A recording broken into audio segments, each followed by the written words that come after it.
In today's version of Widow Wisdom and Wealth, Thriving in Career and Parenthood After Loss, we are going to be holding our very first guest interview.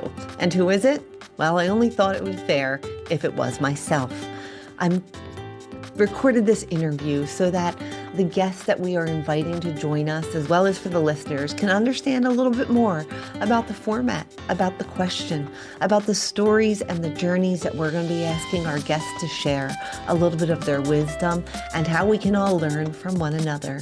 So tune in for my very first interview on Widow Wisdom and Wealth podcast with me, myself, as my first guest. Hi, this is Donna Kendrick, and welcome to one of our very first new updated versions of our Widow Wisdom and Wealth podcast, where we actually are featuring interviews, wisdom, stories, and expanded conversations around thriving in career and parenthood after loss. Back in 2013, I lost my first husband, Gregory, to suicide when I was at age 40, and I had three kids, 8, 11, and 12.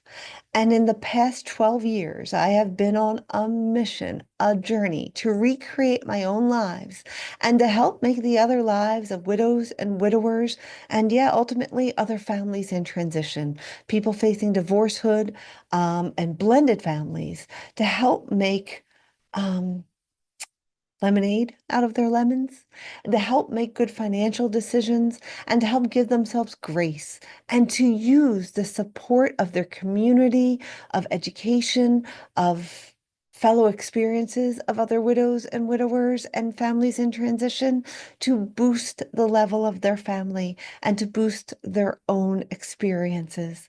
And that is why we are here doing this podcast, Widow Wisdom and Wealth, Thriving in Career and Parenthood After Loss. Now, we will be bringing you interviews of other widows and widowers that have navigated the years, maybe the first few, maybe many years into their journey.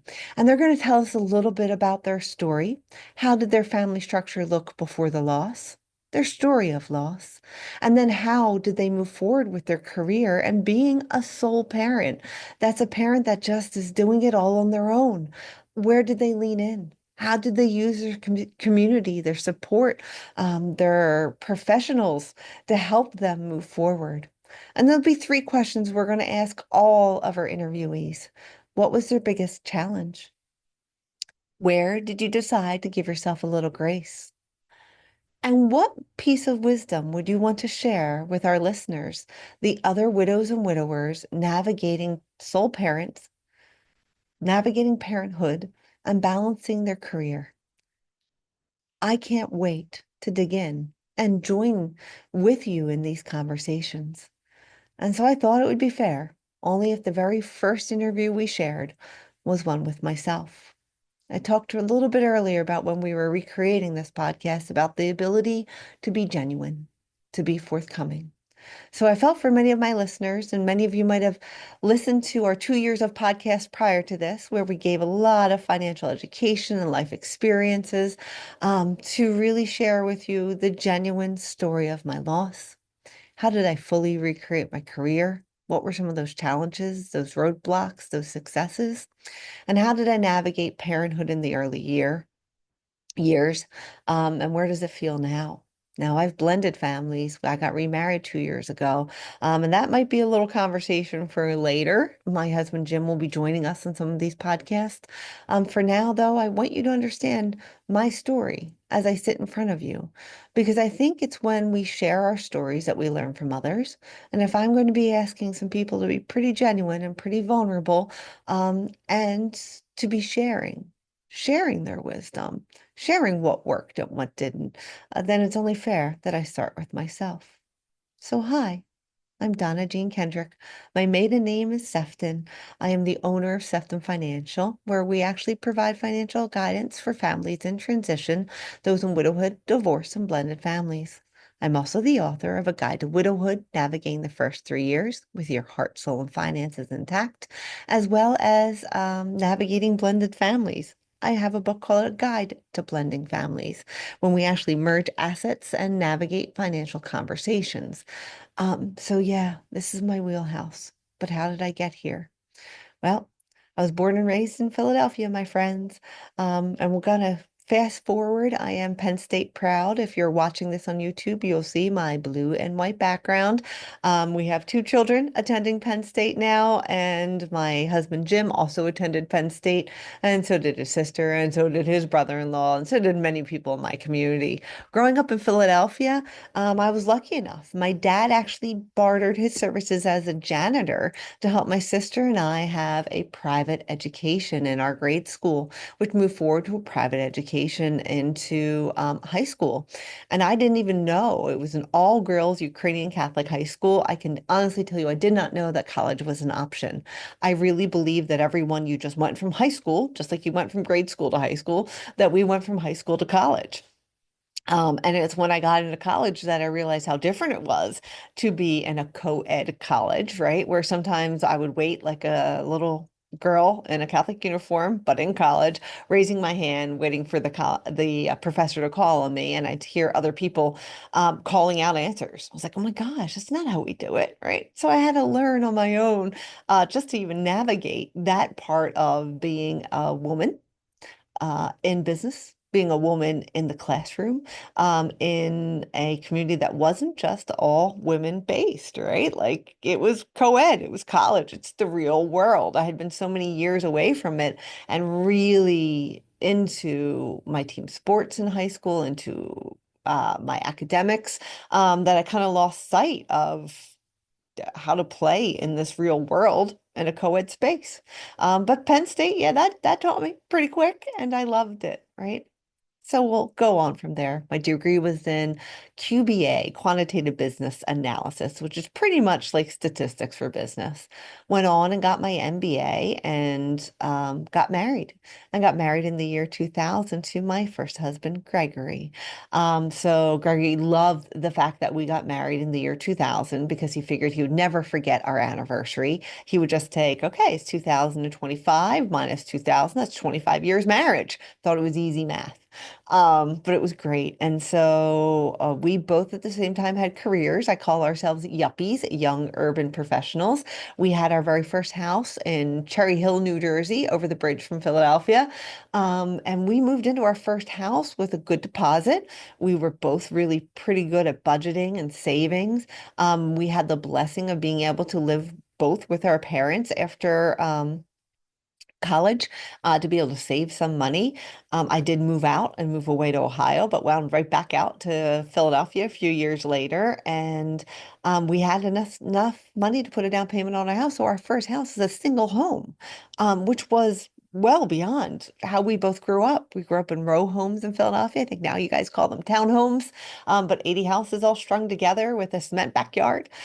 Twin homes. My parents had divorced, so I remember being with my dad. We had a one-bedroom duplex in Philadelphia right next to the train station. And depending if I was bartending or if he was working night shift, who got to sleep in the big bed and who had to have the sofa bed. Like, so for Greg and I to start our lives in the year 2000 with a beautiful single home on a corner with, yes, listeners, a picket fence and a beautiful backyard, a beautiful, I call it a Zen space of a deck, and it was just ideal.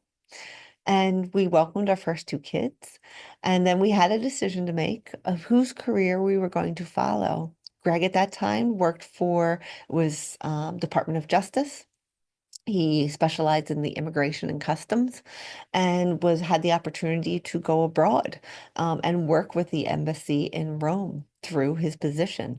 And so, even though we were both making about the same amount at that time, we decided that we had two young kids. I loved being a mom, that I would give up my career and follow him abroad.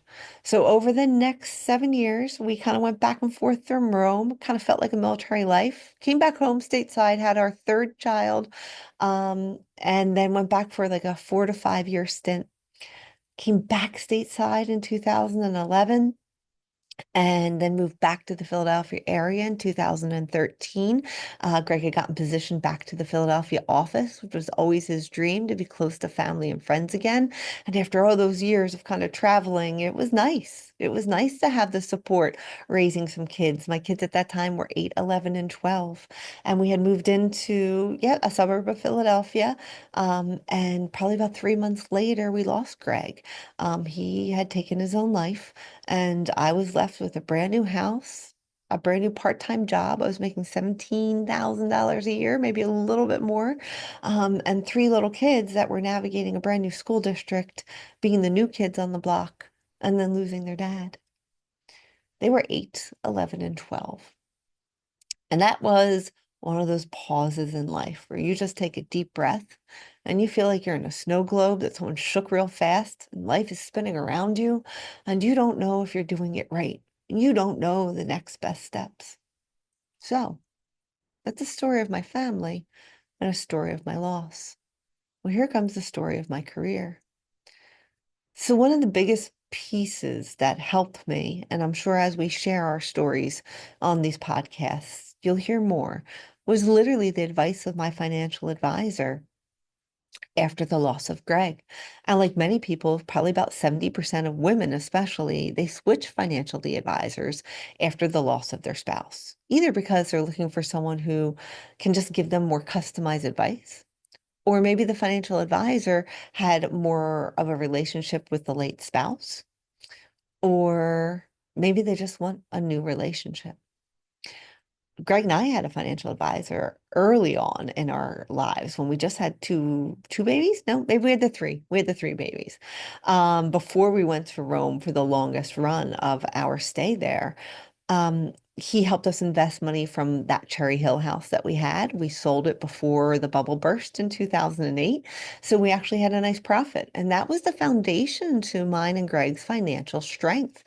We invested that money well, and we stayed in the market when the bubble burst and when the market went down.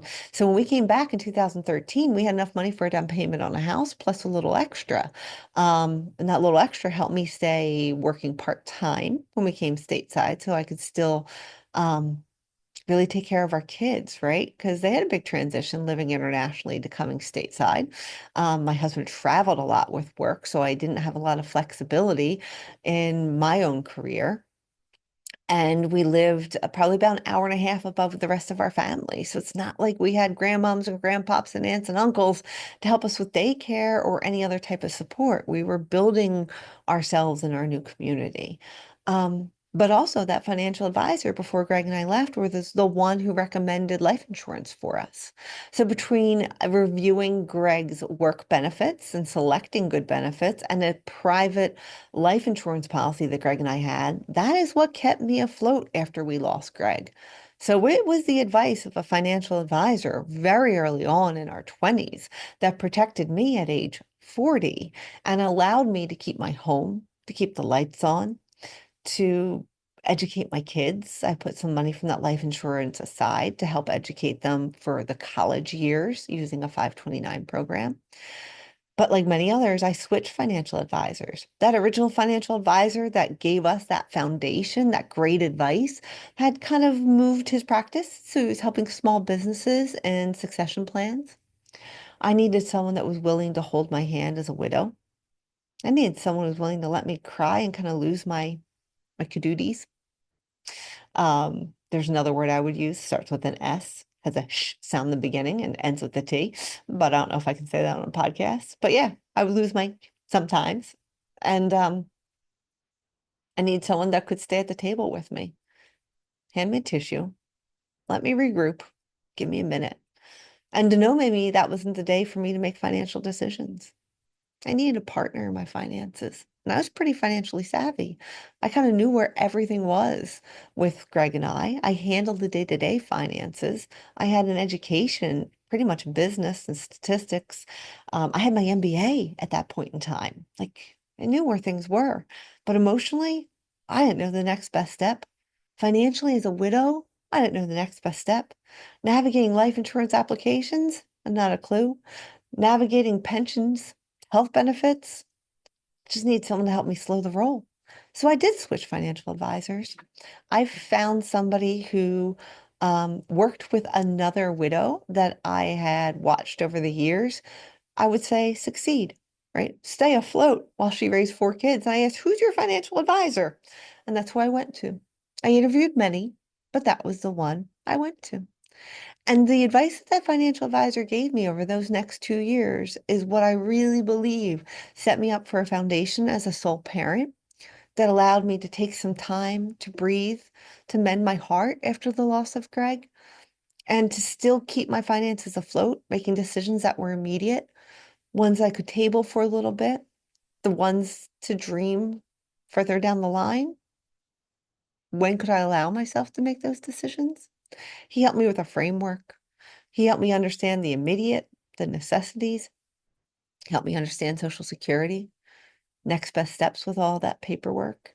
And he gave me breathing room along the way. And he would always check in. So 2 years later, when I knew I had to go back to work, I couldn't continue in my part-time job.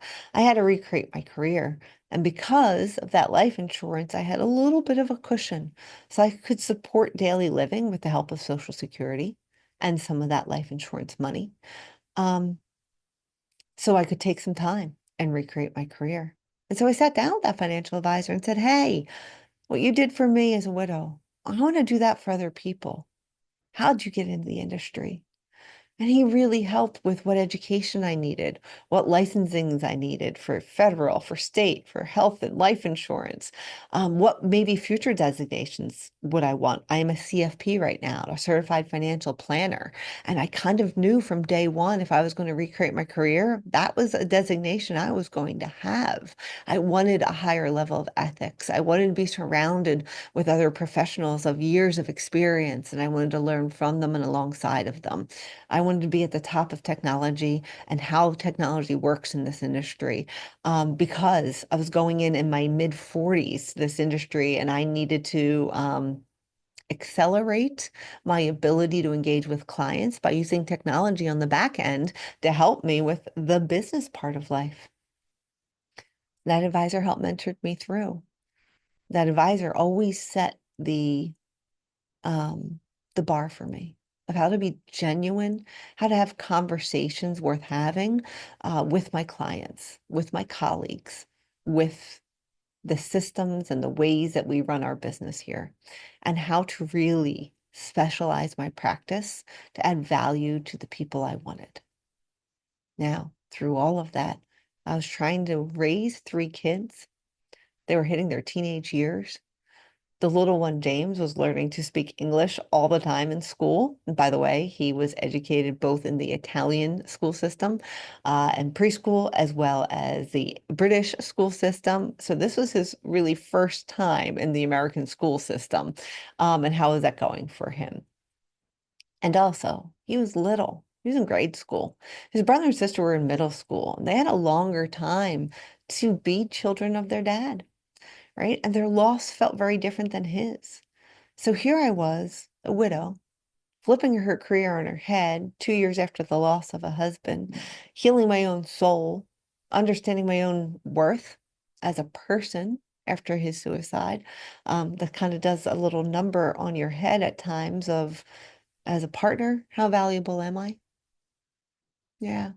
How to come to, I call it a come to Jesus moment of, well, it's where I am right now. And how valuable do I think I am in this world? And what value can I add to my kids and my community? And how do I carry on Greg's beautiful legacy? Because he was a great person with some depression issues.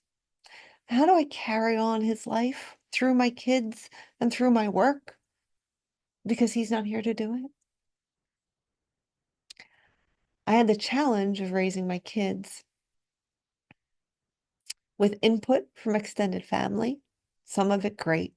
Sometimes I had to lean in through relationships in a new community that I was just making. The moms from baseball, the moms from football, the moms from the third grade parents or the third grade classroom. Um, Living again with my own family close by. It'd been years since my mom and my sister were a stone throw away, right? How did I do that?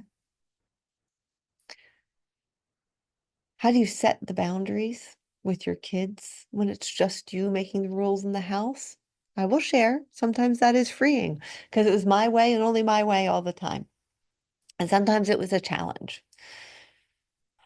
Am I making the right call? Who do I share this with? Because I was incredibly private afterwards. I didn't want to look vulnerable. I didn't want to make it seem like I didn't know what I was doing. And at times you didn't.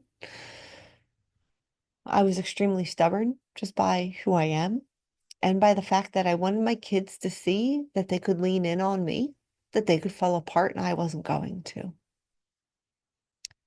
So let's go to these three questions that in future podcasts I'm going to be asking all of my guests. One, what was my biggest challenge? Two, where did I give myself some grace? And three, what piece of wisdom would I have for other parents who are trying to balance their career and parenthood after loss? How did they thrive? My biggest challenge. Oh, my biggest challenge was getting out of my own way. Yeah, I shared probably two times already in this podcast recording that because of Greg's suicide, I didn't think that I was a wife worth living for. That was a hard one. Many years later, I'm 12 years past loss. We've unpacked that. Yeah, I went to some therapy. Yeah, I worked on myself. Yeah, I had some abundance coaching. Yes, I sat down and I journaled and I thought and I read. And sometimes I just let time pass on. And I know that wasn't it. Greg and I were really good together. We were good partners. We were good parents together. We navigated our own careers. We navigated living abroad. We navigated educating our kids abroad. We navigated his career. We navigated his depression. We navigated his celebrations. We navigated being a family. I think I just missed that. And I had to do it on my own. And I had to recreate what family looked like. Sometimes family are the people you are genetically related to. Sometimes family are the people you were married into, your in-laws. Sometimes family are your community. Sometimes people that aren't even related to you at all. And my biggest challenge was realizing that I had to let all of those people in for me to be the best parent. Where did I give myself grace? Mm. I had spent so many years supporting Greg's career and putting my career on the back burner. About 7 years, listeners, 7 years. That was okay. We made that decision together, and I loved my time being a parent to my children, working part-time. Oh, I taught English to the Italian kids when we lived in Rome. I did medical transcription. I helped create curriculums. Nothing that I was trained with in college, and all of them expanded my knowledge. All of them expanded me as a person, right? So I gave myself grace to just slow my roll and really understand what would be the next best step for me, for my kids, for my career, for adding value back into this world to make sure Greg's loss wasn't in vain. How do I take Greg's loss and help others? Didn't exactly know how that was going to pan out, but I knew it's something I wanted to do.